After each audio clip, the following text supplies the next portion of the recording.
Kw'izina rya Data, irya Mwana n'irya Mutima Mweranda, amen.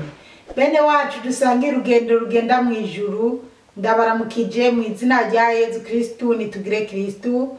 Turacyabandanya gusabikanya ijambo ry'Imana riri muri Bibiliya mu gitabo cy'ibyakozwe n'abatumwa ku kigabane cyaho cya 20 kuva ku karongo ka 32 kugeza ku karongo ka 38. Ijambo ry'umutwe tukisunga riravuga ngo Imereti Paulo asezera abungere be Ecclesia yi Efezi.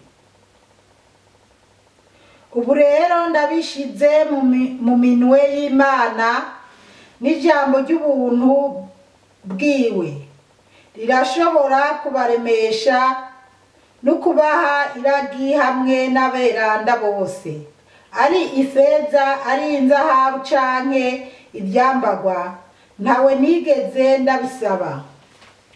Ubukene bwanje n'ubwa bagenzi banje bwamazwe n'aya maboko yanje, ni ibyo namwe muzi.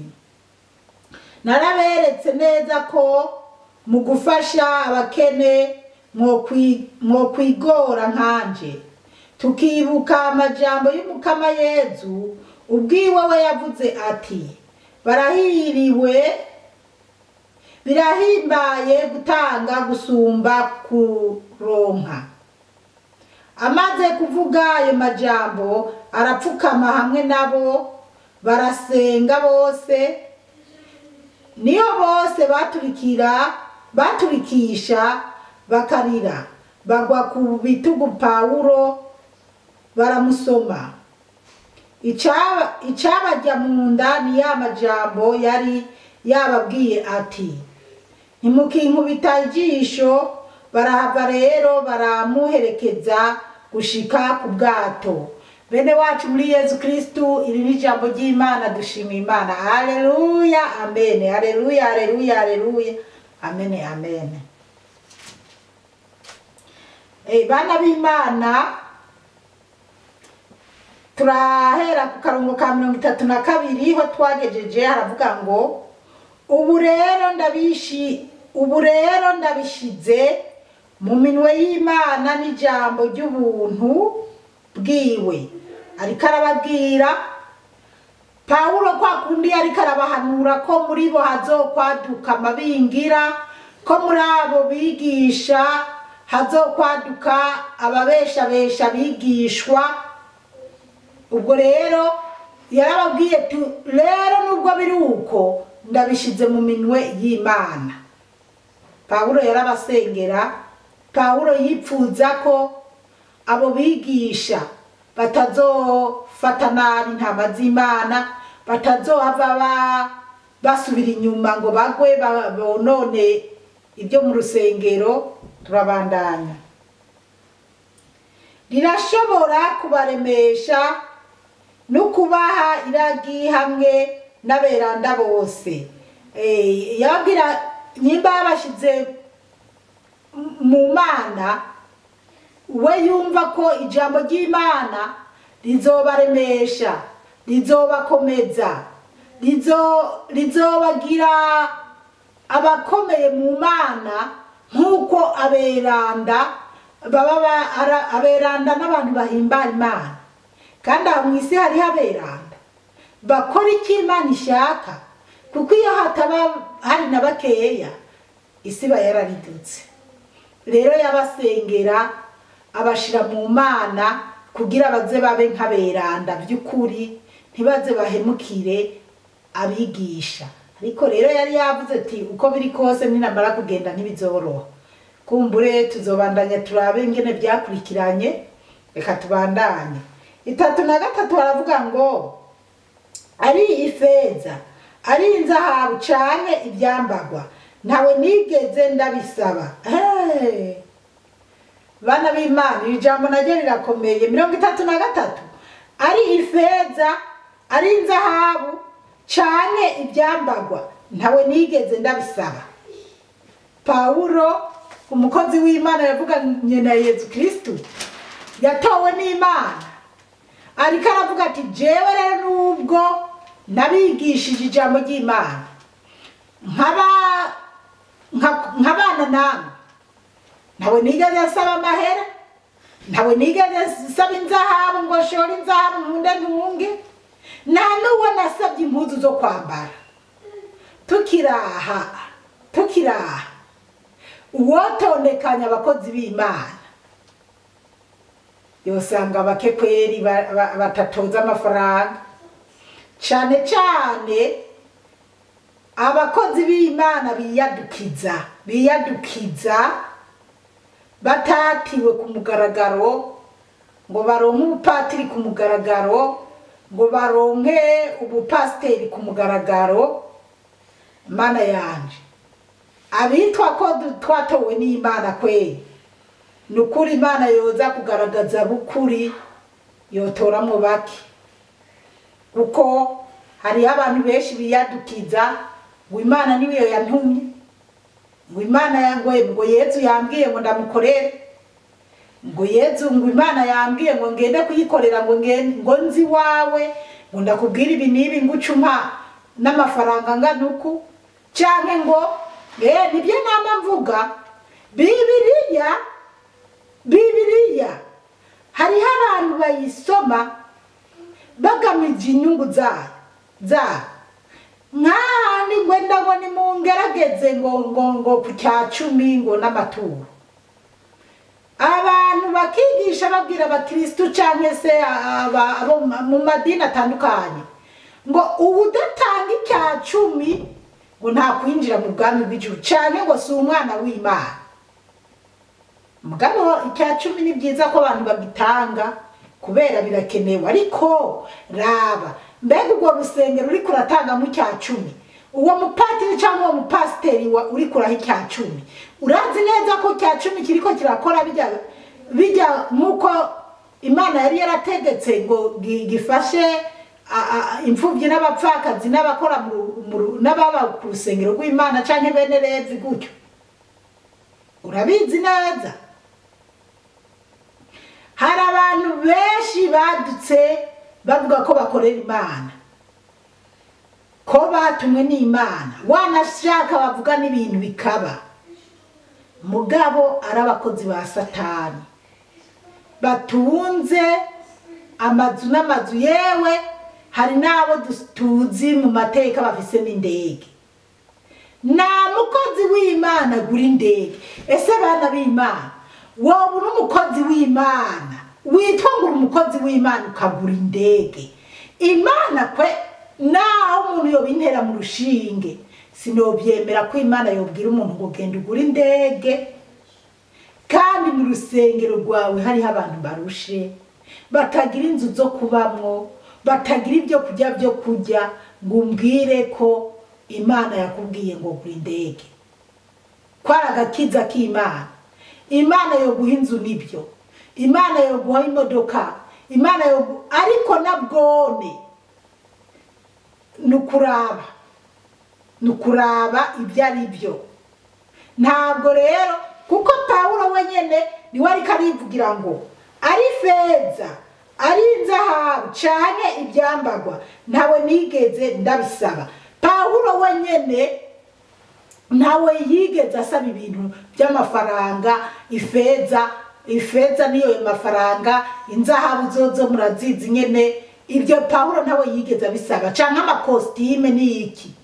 Oya, ariko umuntu arashobora guha impuzu umukozi w'Imana, umuntu arashobora guha amafaranga umukozi w'Imana, ariko rero atari uko umukozi w'Imana agenda arasabiririza. Imana yo mu ijuru dutabare cyane. Reka tubandanye 34 haravuga ngo ubukene bwanje n'ubw'abagenzi banje bwamazwe n'aya maboko yanje, ni ibyo namwe muzi. Haleluya, amen, haleluya, haleluya, amen, amen. Bana b'Imana, tuze turasoma Bibiliya neza tuyitahure. Pawulo yari umwe mu bantu b'Imana, mubo Yesu yari yaratoranije nka kumwe kwa ba Petero. Pawulo yatowe express, ni basha byari bitandukanye mbere n'ibya ba Petero. none kandi yatowe ku mugaragaro n'abandi bantu babona bari gushinga intahe bakavuga ati Pawulo avuze ati yo rero ndashonje nimumpa amafaranga anganuku abantu bari kuyamuha kuko bari kumenya ati Yezu wiwe yavuze. Ntitwabonye hahandi twabona abantu bari basigaye basenga bavuga ngo mwizina ngo ry'Imana ngo rya Yezu wa Pawulo ngo turasengeye aba bantu bakire ngo mwizina ngo rya Yezu wa Pawulo. Bana b'Imana, ariko uyu munsi hariho abakozi b'Imana wumva abantu basigaye bavuga basenga mu mazina yabo, basenga mu mazina yabo bakozi b'Imana. Umuntu akaba yawe kuyadukiza ukumva ariko arasenga jewe zipora Imana yo mwijuru zindi icyubahiro ni icy'Imana. Haleluya, amen. Icyubahiro ni cya papa wanje Yesu Kristo. Je twoganira bisanzwe ukama umutwaro tugafashanya gusenga, ariko ntacyo ndicyo kuri wewe ni nkawe, wewe nanje turi kimwe imbere y'Imana, imbere ya Yesu Kristo. Nibyo niho batubwira ibigirwamana, ntitugasenga ibigirwamana. Nibajya abantu baza gusenga abandi bantu ngo kubera ngo ari padiri ngo azi kuvuga ubutumwa neza ngo akora ibitangaza, ukumva nyene wamugera imbere ukamupfukama, ukumva umenga niwe Mana uri kurasenga. Umupasteri hariya wamugera imbere ngo kwa pasteri naka ngujya ngo niwe yambyaye ngo niwe ngo mu mpweme biki ukamugira ikigirwamana nka ya mana Artemis. Rero tuze turaraba neza twumva izi impanuro za Pawulo. Pawulo avuze ko ariwe ari n'abagenzi biwe yakoresheje amaboko yiwe. Pawulo ntabwo yigeze akoresha amahera avuye mu rusengero canke avuye mu bantu nyene bo mu rusengero, no, yakoresheje amaboko yiwe. Mu nkuru za Pawulo twagiye turaraba tuzirikana aho yagiye araca, twarabonye ko yagisha amahema, yarirwa kuvuga ijambo ry'Imana, ku mugoroba agacaza kujisha amahema canke akarara aragisha amahema kugira ashora amahema abone amafaranga y'ibimutunga. Twarabonye hamwe y'abana na kumrenda ndanabibagiye bamwe bari baturutse i Roma, wa mugabo n'umugore Purisika na n'umugabo n'umutama wiwe, bamwe bari baturutse i Roma, bari bishize hamwe barabana kuko bakora umwuga umwe wo kujisha amahema. Nibyo Pawulo avuga ati jewe n'abagenzi banje nakoresheje amaboko yanje, ntawe nasabye icyacumi, ntawe nasabye impuzu, ntawe nasabye. Haleluya. Niyo mpamvu Jezi Paul umusabyikazi w'Imana nzima namambwira Yezu nzogukorera, ariko ufashe ntiyagira umuntu nzosaba amahera ya telefone ngo nkunde ndonka amahera yo gushira muri telefone nkuru ubutumwa bwiza. Ntiyagira umuntu nzosaba ati fashisha amahera ngure telefone yanje yarononekaye, no. Bana b'Imana, n'ubu byonyene iyi telefone nkorera ku butumwa yebe yarajanjaguritse mw'imisi, sinzi ngene byagiye biragenda ku buryo nayone bigezeho no isimbuzi yindi, ariko Yezu nkorera wenyene azogitunganya, arabona ingene biriko biragenda. Ibingora byose ababibona, kandi najewe ndifitiye amaboko yanje abiri ku buryo ndogerageza kurondera ibishobora kuwufasha. Narinze kuja mu bantu ngo ndiko nakora umurimo w'Imana cyane ngo shango naraguhanuriye rero ngo heraba ngo bimwe wabwiye kukeneye ngo wabirose ngo shiraha. Hari abandi bantu urati Imana yakumbwiye ko ijambo banzume kugira ibintu bitungana. Bana b'Imana, tugabe bana b'Imana, tugabe bantu muriko murakora muvuga ubutumwa bwiza bw'amafyefya bwo kubesha abantu ngo Imana yavutse kugira babaha amafaranga, mubesha babaha n'impuzu, babaha n'ibintu mubesha. Nakazi kanyu. Umunsi nyamugigima imwe ya Turukiya na Siriya yabagigimiyeko, uzopfa atiteguye yagiye kubesha azoba yibaza. Nimureke kugira ubujyajya mu ijambo ry'Imana. Vuga ubutumwa bwiza nk'uko Imana ibishaka. Kora nk'uku kwa Pawulo, kuko Pawulo ntabwo yagenda aratoratoza amahera haciye. Abandi ngo bamaye gukorera ubutumwa kure, ngo nkeneye ibi n'ibi ngo zana amahera. Nimureke. Iyo Yesu Kristo ashaka kuguha, ashaka kumukorera, akabona urakeneye iyo gare, pikipiki, imodoka cyangwa iki, ubona biza, ntabwo ari wowe ugenda kubisabiriza mu bantu. No, ntabwo ari wowe ugenda gusaba abantu ngo uce umubwira ibibazo byawe byose. Ese uwo muntu uri kurabwira ibibazo byawe urazi ibyo ari byo? Umva nababwira, cyari igihe nk'abantu banambwira ibibazo byabo nkabumviriza nkanga no kubishura, hagahera n'iminsi n'iyindi ngo rega mukozi w'Imana ngo uribuka bya bindi nakubwiye. Ese wowe urambwira ibibazo byawe, uzi jewe ibibazo byanje bimeze gute? Cyangwa uri kurabwira ibibazo byawe wewe urazi ibibazo yifitiye bimuremereye bisumbye n'ibyo wowe urimo. Aha rero je ndiko nabwira abakozi b'Imana, reka kugora abantu mubabwira zana amafaranga ukuzana ibi. Oya, tegereza Yesu Kristo yaguhaye akazi, wenyene ni wagomba kuguhemba. Jewe ntawe nzobwira mpemba.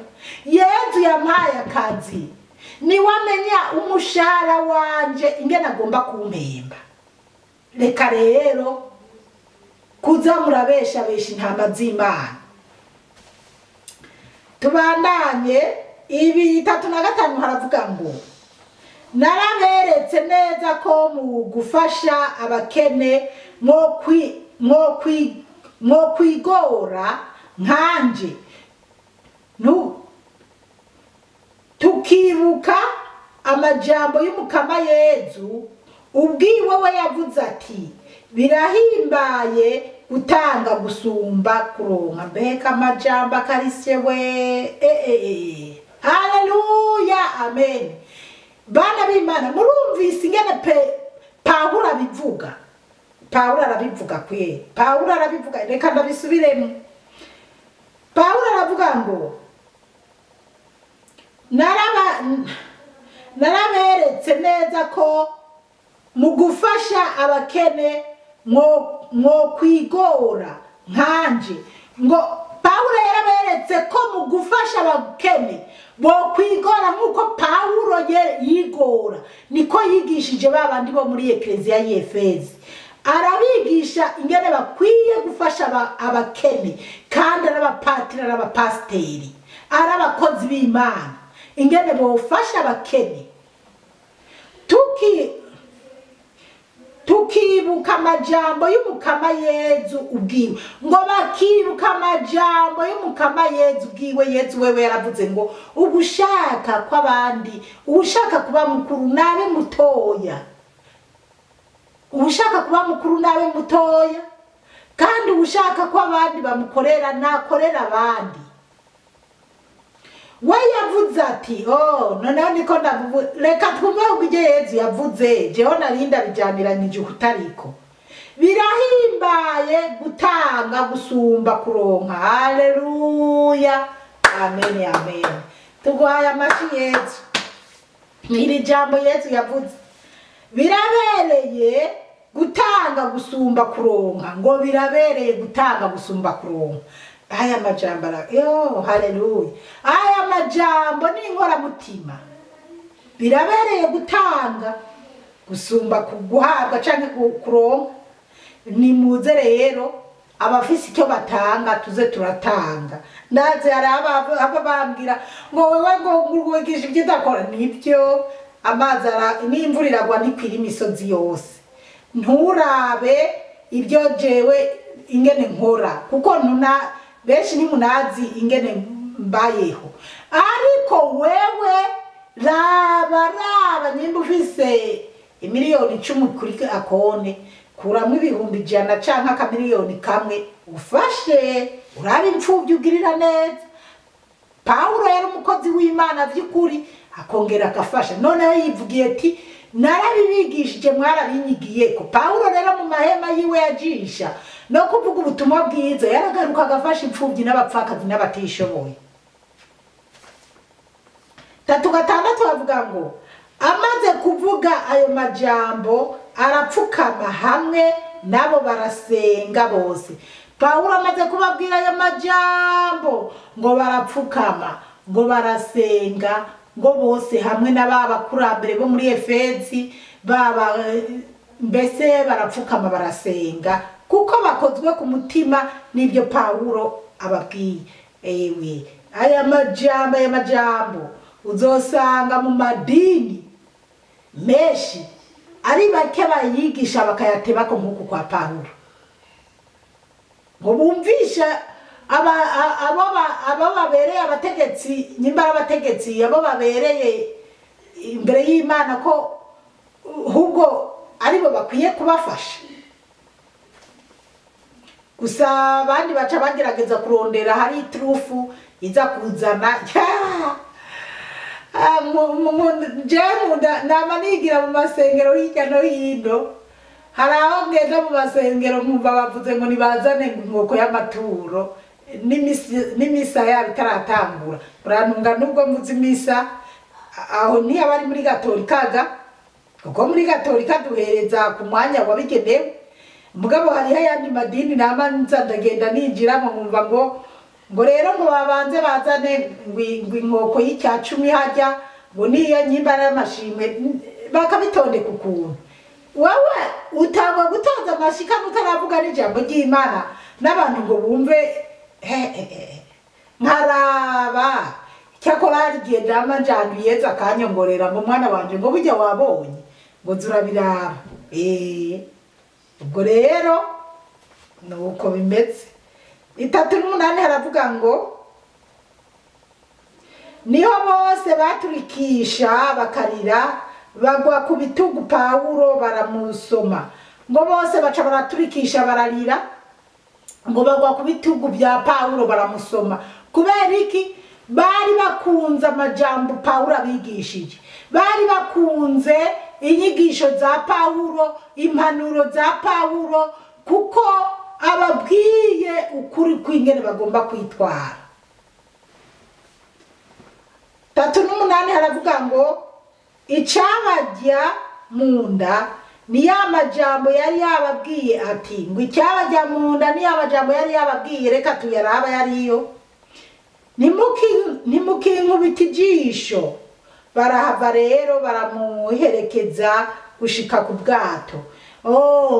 Batewe agahinda na ya majambo yari yababwiye ati ntimuzongera kunkubita ijisho, kuko bumva ati yo yaratwigishije neza twagiranye ibihe byiza, none rero yatubwiye ko tutazongera kumukubita ijisho. Ariko bana b'Imana igikuru muri byose kwari ukuzigama amajambo Pawulo yabigishije yo kubaha Imana, yo gukorera abigishwa, kuko bo bari abarimu.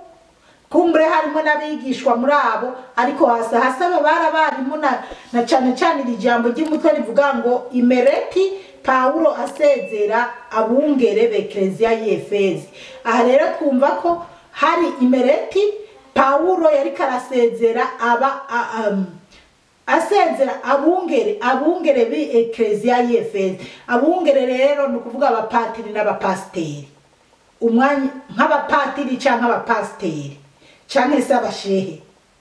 Yari karabasezera ngo b'Efezi, bo mu rusengero y'Efezi, b'Efezi. Rero murumva ko bari abantu bagomba kuzoza kubungabunga intama z'Imana, kuwigisha ijambo ry'Imana, kandi bakitaho abakene, imfubyi n'abapfakazi, nk'uko Pawulo nawe yahora abigira mu buryo yavuga ubutumwa, akongera akajisha amahema, akongera agafasha abo mu rusengero abababaye bagowe, kandi akavuga ati jewe siniyegera nsabiririza. Namwe mwumva ko mudakwiye kuzaza mugenda musabiririza, mugomba gukoresha amaboko yanyu hanyuma mukagirira neza abandi. Ego murumva rero bana b'Imana aya majambo ya Pawulo kuva kuri 17 kugeza kuri 38 tuhize kinshuro zitatu. Iyi ndwi yose twize nyene ibijanye n'izi nkuru za Pawulo. Kandi jewe noneho ya gatatu niyo numva inkoze ku mutima gusumba n'izambere zibiri.